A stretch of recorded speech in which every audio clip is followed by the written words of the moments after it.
Howdy folks, Big Anklevich here. I thought it would be fun to do a video today where I could talk a little bit about walking. A little bit about how I turned from a guy who struggled to make it to 10,000 steps every day to a guy who could say this. Well, to start with, yesterday I managed to get 21,000 steps, which is pretty good. Let's start with yesterday. I made it to 23,000 steps. Yesterday I got 21,000 steps. Yesterday I got 22,000 steps. Almost 23. What was it? 20,000? I think I got 20,000 steps. Whatever it is that it says on the screen right now. I got 30,000 steps. 31,000 actually. That's right. I went from barely being able to get to 10,000 most days to getting 20,000, well over 20,000, sometimes as much as 30,000 steps a day.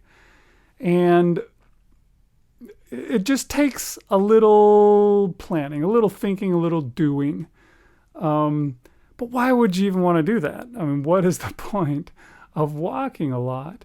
Well, I was watching a Max German video just the other day, and he explained, I think, pretty well why walking is one of the best things for fat loss. Check this out.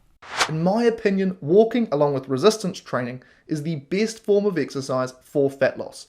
The reason walking works so well is because it's non-glycolytic. This means that when you walk, your body doesn't burn too much of its muscle glycogen, which is a stored form of glucose that powers your muscles. Intense exercise like running or cycling burns a lot of this muscle glycogen. And when that happens, your body increases its appetite in order to replace it. That's why running is often not that great for fat loss. Yes, you burn lots of energy, but your appetite increases, so you end up eating quite a bit of it back. But because walking doesn't spike your appetite the same way, it easily sneaks past your body's defense system. It burns energy without triggering the hunger alarms. Walking is a great fat loss tool, and it's super easy. There you go. You know, I don't know. I don't think that guy's really German. I know I'm not the smartest guy in the world, but I swear I know what a German accent sounds like, and I don't think that's it. I don't know. But anyways, he's got some good things to say, right? You got to use that stuff up, and you got to get your body going. That's one of those things that I think can really change things. You know, more than just changing the way you eat with carnivore, you also need to change some of your habits. The way you think, the way you act, what you do. You got to change the mentality of being a bump on a log and become someone that does things. And truthfully, if you start eating carnivore, you're just going to want to do things. It's just what will happen. When I started doing carnivore a couple of years ago and I really got going, it wasn't very long before all of a sudden I felt like getting out and doing something. I didn't set out with that plan. It just kind of happened. Your body has more energy and your energy feels like it needs to be used. And so I started going walking, and then of course the next thing you know, what did I do? What everybody probably thinks about doing when they think about getting exercise as part of a weight loss routine. What is it? I decided I was going to go running. I started running around. I started training. I decided I was going to do a 5K. And then I thought, I can go from a 5K to a 10K. And pretty soon, I had to quit running, because that is one of the other things about walking. One of the best things about walking is that it is super low impact. And for, those of us who are hitting the carnivore diet, a lot of us are doing that because we are overweight. And when you're overweight, that's just, I believe that you get 3 times the amount of weight that's actually on your body and pressure being put onto your joints. So your knees, if like when I started, I was 300 pounds. And if I therefore went running, then I was getting like 900 pounds of force pushing down on my knees and my ankles and all of that kind of stuff. And it didn't take too long of my running before that started to cause me problems. I started to feel it, particularly in my feet. My feet was what was my real problem. I started getting pain, nerve pain shooting up my toes. My feet were going numb. It was not good. So I had to give up on the running, and I scaled it back to just doing some walking. That's an easy one to implement. Free, easy, not hard. It was right about that time that I happened to see a video from Dr. Chafee. He was interviewing a Dr. Casey Means, and she had something that really sparked my interest, something that really made a difference for me. Check it out.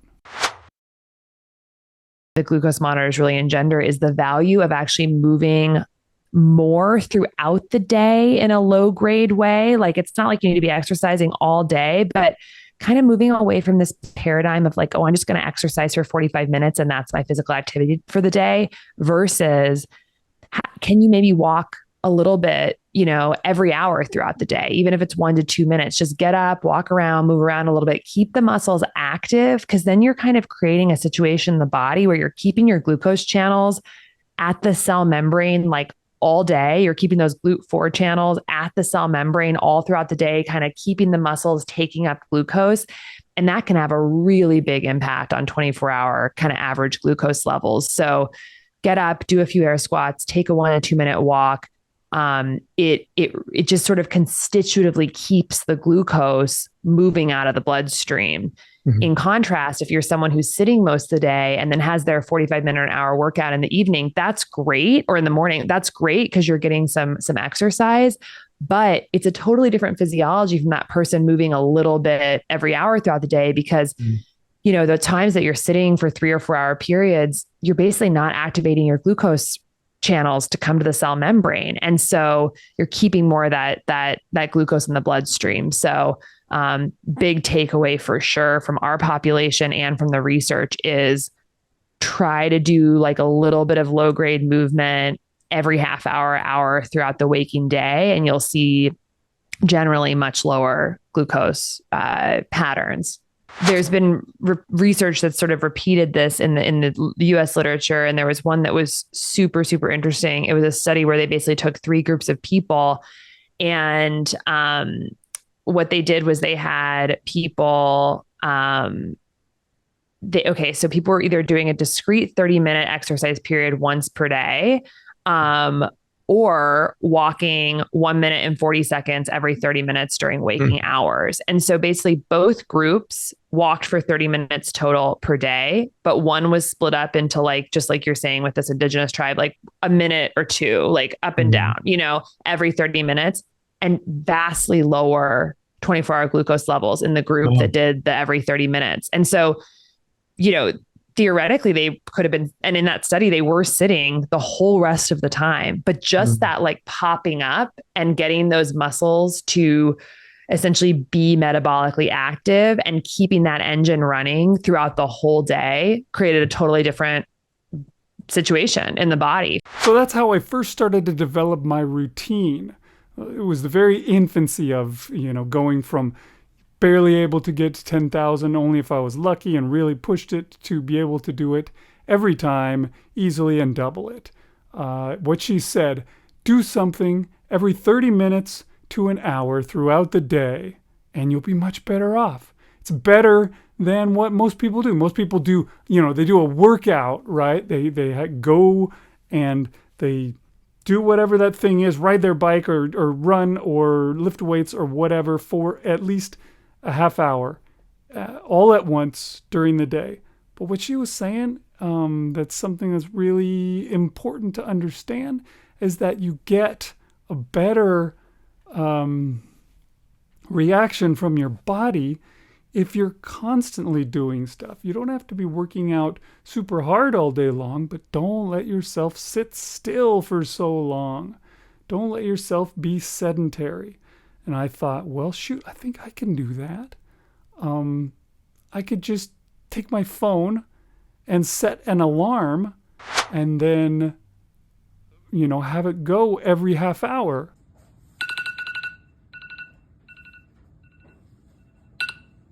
And so that's what I started doing. I would set my alarm when I got to work to go off every half hour. And when it went off,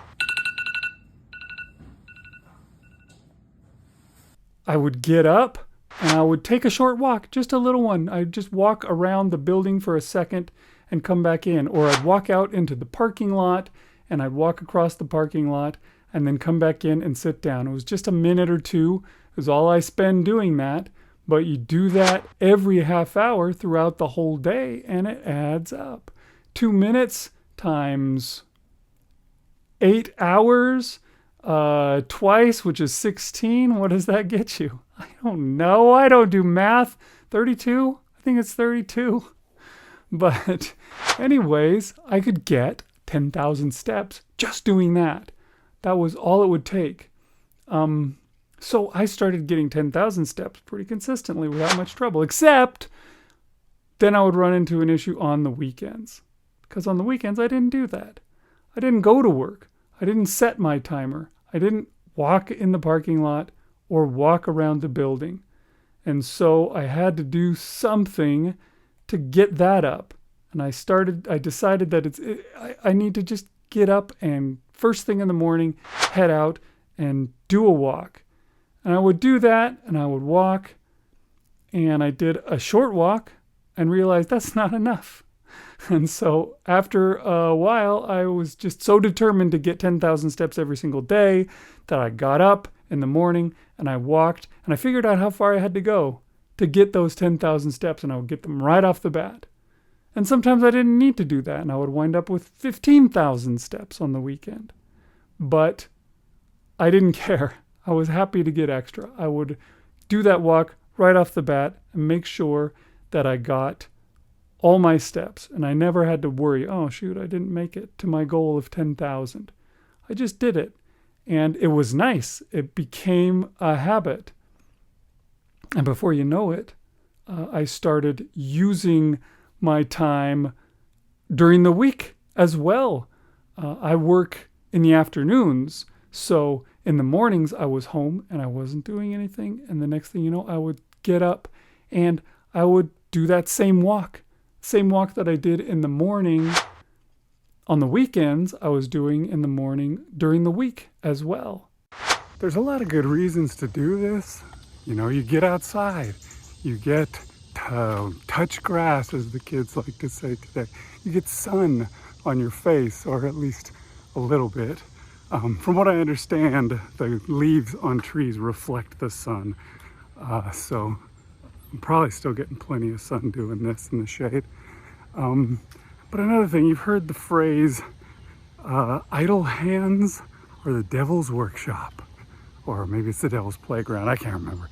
But anyways, you know, if you're sitting around like you normally probably used to do, like I used to do, watching TV, you're just hanging out, that is hard to deal with. You are starting up a brand new way of doing things, a new way of eating, and you have all these old habits that are there to, you know, trip you up. But the best way to make a new habit stick, the best way to get rid of an old habit is to replace it with a new habit. So instead of sitting around doing nothing, you can get outside and you can get the Morning. howdy. You can do something else. You can replace the bad habit of going to the fridge every 15 minutes and looking at it and then going, oh, I want to eat some of that stuff, with the habit of being outside, getting exercise, doing something good for yourself. So that's one of the main reasons why I do the walking in the morning. It's because I'm home by myself. Most of my family, my wife's at work, my kids are at school, and I'm just sitting around. And I can sit around and get up to no good, or I can go outside and make a positive difference in my life. So now I'm getting 10,000 steps first thing in the morning, and then I go to work and get another 10,000 steps, and I'm getting up to 20,000 steps. pretty consistently. Now, obviously, I can't always get away from my desk whenever I hear my alarm. Sometimes I just can't, and I get a few less steps. And so those are the harder days. But there's still one last thing that I realized that I could do. I work the last half of my shift in a little office. It's a little room, very small, probably no bigger basically than this study that I'm sitting in. And I have to stay there for the most part. Like, I would try and get up every half hour and go out and do my walk around the building, but there were several times, because I'm the only editor on staff at the time, there were several times where something would happen, someone would call, and they would be upset because I wasn't there to take their call and take care of their business. And I found myself just not going anywhere, not doing anything because of that fact. I thought, oh shoot, I can't do that. But then I realized one day, why don't I do something different? I'm here, I'm in this room. It's a relatively long room. What if I just got up and walked back and forth? A lot of times with TV production, it's what they call hurry up and wait. Okay? So what there is there's times when things have to be done. Everybody has their little thing that they're doing. It's a big crew that's all doing a different portion of the duties. And so when your time is up, you have to be doing it. You got to hurry up, hurry up, hurry up. And then as soon as you're done, well, now you're waiting for the rest of the crew to do their part before you can do your part again. And that's really frequent. And so I find myself with times when I'm super busy and other times when I'm not. And when those times come when I'm not, what I used to do is just sit there and find some way, watch a YouTube video on my phone or something like that. But why don't I do that while I'm walking? I realized that's something that you can do. So I would get up and I would walk. I just paced back and forth in the room. Just went back and forth as I did my thing, listened to a podcast or whatever while I was waiting for scripts to be written that I could edit and so forth. And so, yeah, there comes a whole bunch more steps. And there were lots of times where I find myself looking at, how am I doing so far today? And, you know, the day when I got 31,000 steps, I looked at my phone and I saw, geez, I'm only like 5,000 steps away from 30,000. What if I just keep going, try and make sure to push it? I could get to 30,000, which it turns out 30,000 steps was 14 miles. I walked 14 miles in a single day. That's a half marathon of walking.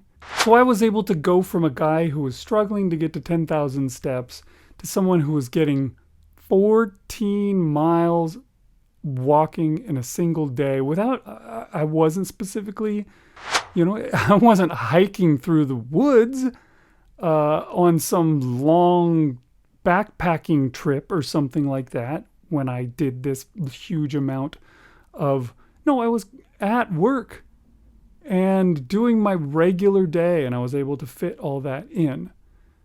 So, it's one of those things. People always say the good thing about walking is that you can just, you can get it wherever.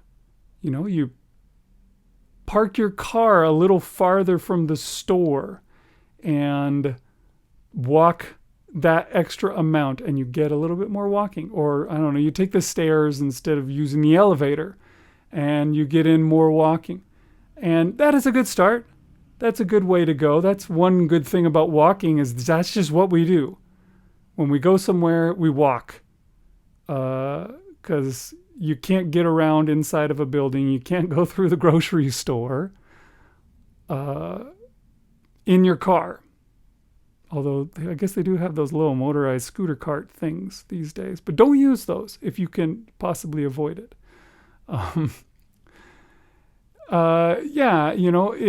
It starts that way. I think that's the key. First of all, you got to see where you're at. See what you're doing every day. You know, your phone, most people's phones have a pedometer in them, and it will track your steps automatically. And if you get an app, or it probably has an app loaded on it already, that will check that stuff for you. And so look at it, see what you're more or less getting every day. And then set a goal for yourself. Be like, okay, I'm going to make myself go 1,000 steps more than I usually do. And keep upping that goal and searching for ways to do that. Some people get a treadmill that they put under their desk and turn their desk into one of those standing desks. So while they're working, they're walking, which, you know, I'm considering. I don't know how much those treadmills are, but I might have to look into it and see, because I think I would like to do that. But without a treadmill, you can find other ways, which is what I've been doing. Set an alarm, go every half hour, and you can get there. You can get in thousands of steps that way. Just walk from one end of the building back to the other. And then maybe the next time walk back and forth twice. You know, obviously, don't neglect your work so much that people start getting upset at you. They're like, hey, you're never at your desk. You're just walking all the time. You know, you don't get paid to walk. Don't do that.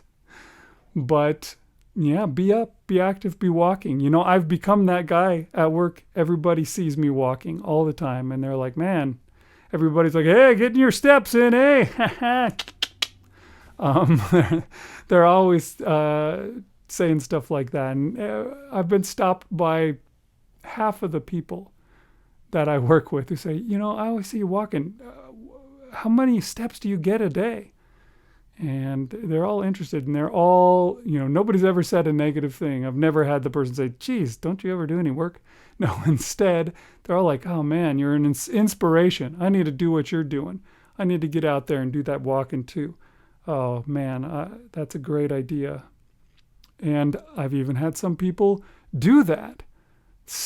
There was a day once when I was walking around, and I saw 5 different people out walking around, getting in their steps as well. And there was a guy that I worked with. He was relatively overweight, and he started doing that. And he's like, oh, you inspired me, and I'm getting in my steps now, and I'm feeling great, and I'm losing weight now, and oh, it's wonderful. So, you know, it's a really great tool to use for losing weight. In concert with the carnivore diet, you can really get some things going on. Just up your step count a little every day.